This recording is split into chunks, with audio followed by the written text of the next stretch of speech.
দর্পণ বিনোদন সবার জন্য। আমার নাম রবি মণ্ডল, আমি হাবড়াতে থাকি, উত্তর চব্বিশ পরগনা। তো আমি এই কাজটা করেছি স্বপ্ন নিয়ে। যে আমরা যে স্বপ্ন দেখি সেটা তো আমাদের স্বপ্ন কি চোখে দেখে, কিন্তু সেটা স্বপ্ন মানে না, অদৃশ্য যেটা। তো সেই স্বপ্নটা আমি একটা চোখের একটা আভাস দিয়েছি। আর এটা হচ্ছে স্বপ্ন, যে ড্রিমটা আমাদের মধ্যে থেকে বেরোচ্ছে, বড় হচ্ছে স্বপ্নটা ধীরে ধীরে। প্রথমে আমরা স্বপ্নটাকে মানে ছোট থেকে একটা স্বপ্ন দেখি যে আমি একটা জায়গায় পৌঁছবো, একটা জায়গায় যাব। সেই স্বপ্নটা আস্তে আস্তে বাস্তবের দিকে রূপান্তরিত হয় ধীরে ধীরে। সেই স্বপ্নটাই আস্তে আস্তে ধীরে ধীরে ও বাড়ছে, বা আমি সেই স্বপ্নটাকে পূরণ করতে পারছি ধীরে ধীরে, সেটাই আমি বোঝানোর চেষ্টা করেছি। আর এটা হচ্ছে আমার ব্ল্যাক স্টোন থেকে করা। এটা আমার আরেকটা কাজ, যেটা আমি লকডাউনের সময় করি।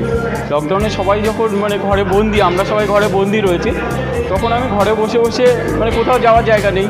তো সেই সময় ঘরে বন্দি থেকে আমি সেই বন্দি দশাটাকে দেখানোর চেষ্টা করেছি। আর কাজটা করেছি তখন আমি, যে আমরা সাধারণ মানুষ যে একটা জায়গার মধ্যে আবদ্ধ হয়ে গেছি। হ্যাঁ, সেই গরিব যে মানুষগুলো সে রাস্তার ধারে পাইপ পড়ে রয়েছে, পাইপের ভেতরে অনেক কষ্ট করে বেঁচে রয়েছে। হ্যাঁ, সেই জিনিসটাকে আমি দেখাচ্ছি। আর এটাকে আমি বোঝাচ্ছি, পাইপও বলতে পারি, বা আমাদের ওয়ার্ল্ড বোঝাতে পারি। আমি দেখাতে চাইছি যে ওয়ার্ল্ডের মধ্যে যে ওয়ার্ল্ডটা নষ্ট হয়ে যাচ্ছে, যেটা সাইড থেকে দেখলে আপনারা বুঝতে পারবেন, যেটা এগুলো খেয়ে যাচ্ছে পোকায়, যে নষ্ট হয়ে যাচ্ছে। আর একটু পেছনের দিকে আসলে ভালো হয়, যে ওয়ার্ল্ডের যে ব্যাপারটা সাইডটার দিয়ে খেয়ে যাচ্ছে, যে নষ্ট হয়ে যাচ্ছে ব্যাপারটা। তো এই যে রাউন্ড যে আমাদের পৃথিবী, যে আর্ট ধীরে ধীরে নষ্ট হয়ে যাচ্ছে, যে করোনায় যেটা আমাদের খেয়ে যাচ্ছিলো, যে করোনা আমাদের ওপরে একটা এফেক্ট ফেলেছিল, সেই এফেক্টটাকে বোঝাচ্ছি। আর এই কাজটার ব্যাক সাইডে যেটা আমি বোঝানোর চেষ্টা করছি, যে ব্যাক সাইডে ফ্ল্যাট রেখেছি, আর ফ্ল্যাটের ভেতরে আমি উড কার্ভিং করেছি, যেটার ভেতরে আমি বিভিন্ন রকম ছবি দিয়ে আমি সেই লকডাউনের যে পরিস্থিতির সময় যে সাধারণ পাবলিকের যে দুর্দশা হয়েছিল, বা আমরা যে সময়ের মধ্যে দিয়ে যাচ্ছিলাম, সেই সময়টাকে আমি তুলে ধরেছি। যেটা হচ্ছে সেই সে একটা মানুষ, যে মা রাস্তায় বেরিয়েছে সেই বাচ্চাটাকে নিয়ে, আর লকডাউনে বেরোনো বারণ, তবু তার সেই বাচ্চাটাকে দুধ খাওয়ানোর জন্য বা খাবার জোগাড় করার জন্য বেরিয়েছে, বাচ্চাটাকে কোলে নিয়ে। তবু সেই মানুষটা পেটাচ্ছে যে রাস্তায় বেরোলো কেন, রাস্তায় বেরোনো বারণ লকডাউনে। তারপরে একটা বাচ্চা, তার মা বাচ্চা হাঁটতে পারছে না, ট্রলি ব্যাগের উপরে উঠে গেছে, ওর মা অনেক কষ্ট করে টেনে নিয়ে যাচ্ছে। যে এইসব ছোটো ছোটো দৃশ্য আমি এর ভেতরে তুলে ধরেছি লকডাউনের সময়টা। একটা আমার কাজ, যেটা হচ্ছে হিউম্যান লাইফ, যে আমরা যে লাইফের মধ্যে থেকে যাচ্ছি, যে আমাদের একটা লাইফ, যেটা হচ্ছে আমি নিজেকেই দেখাচ্ছি, যেটা আমরা মানুষ, সেটা হচ্ছে একটা গিরগিটির আকারে, যে আমরা সময়ের সঙ্গে সঙ্গে আমরা নিজেদের পরিবর্তন করছি, ধীরে ধীরে বাড়ছি।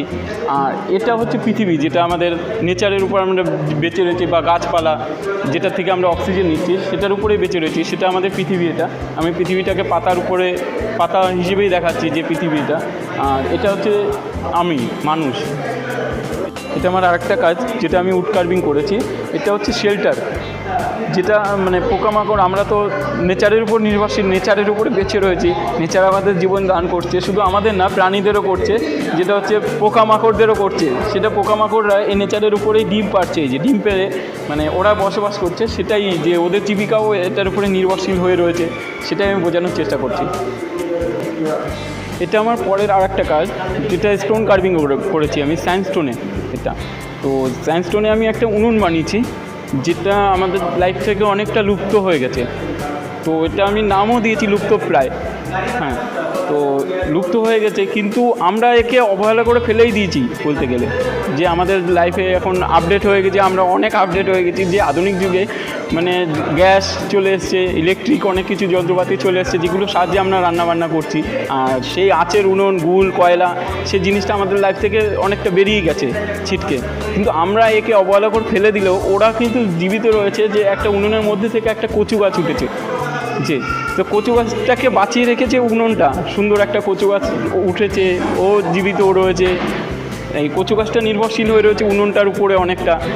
সেটাকেই বোঝানোর চেষ্টা করছি, যে কোনো কিছু এই না যে পুরনো হয়ে গেছে বলে ফেলে দাও বা ওটাকে বাদ দিয়ে দাও। সেটা আমাদের লাইফে কিছু না কিছু ক্ষেত্রে ও একটা না একটা সময় আমাদের অনেক হেল্প করেছে। তো ওকেও আমার বাঁচিয়ে রাখার অনেকটা ইচ্ছে রয়েছে, যার জন্য আমি এটার উপরে অনেকটা কাজ করছি। নতুন এটা আমার আর একটা কাজ, যেটা হচ্ছে স্যান্ডস্টোনে তৈরি করা। তো স্যান্ডস্টোন কেটে বানিয়েছি, যেটা হচ্ছে একটা উপরে একটা নেচার কচু পাতা বানিয়েছি আমি একটা, যেটা হচ্ছে নেচার, আমরা নেচারের উপর নির্ভরশীল করে রয়েছে যে বিল্ডিংগুলো এই যে দেখতে পাচ্ছেন। তার আগে সবার আগে বলে নিই, এটা হচ্ছে আমার কাজ হচ্ছে লস্ট অফ নেচার। হ্যাঁ, নেচারকে আমরা যে ধ্বংস করে ফেলছি, যে আমরা মানুষরা যে নেচারটাকে পুরোপুরি ধ্বংস করছি, সেটাকেই বোঝানোর চেষ্টা করছি এখানে। যে নিচে মানে বিল্ডিং রয়েছে, আমরা বেঁচে রয়েছি, যেটা মানে অক্সিজেন এটা। হ্যাঁ, তো এটাকে আমরা ধ্বংস করে বড় বড় বিল্ডিং তুলছি, যে আমরা পৃথিবীটাকে আরও আপডেট করার জন্য, উন্নতি করার জন্য বড় বড় বিল্ডিং তুলছি। সেই বিল্ডিং তোলার জন্য পাতাটা নষ্ট হয়ে যাচ্ছে একটা সাইড থেকে, পুরো ধীরে ধীরে নষ্ট হয়ে যাচ্ছে, খেয়ে যাচ্ছে।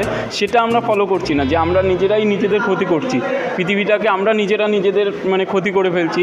ওদিকে আমরা উন্নতির জন্য চাঁদে যাচ্ছি, মঙ্গল গ্রহে যাচ্ছি, হ্যাঁ, আপডেট করার জন্য, যে আমরা অনেক বড় হয়ে যাচ্ছি, এদিকে যাচ্ছি, বাইরে যাচ্ছি, কিন্তু আমরা নিজেদের গ্রহটাকে ধ্বংস করে ফেলছি, সেটার দিকে আমরা ফিরেও তাকাচ্ছি না। আমি সেটাকেই বোঝানোর চেষ্টা করছি, যে অন্য জায়গায় যাওয়ার থেকে ভালো না, নিজের পৃথিবীটাকে আরও কী করে বাঁচিয়ে রাখা যায়, আরও কীভাবে ভালো রাখা যায়, ভালো রাখার চেষ্টা করা যায়, সেটা নিয়ে যদি আমরা চেষ্টা করি, সেটা আমার মনে হয় অনেক ভালো হয়। সেটাই চেষ্টা করছি আমি বোঝানোর।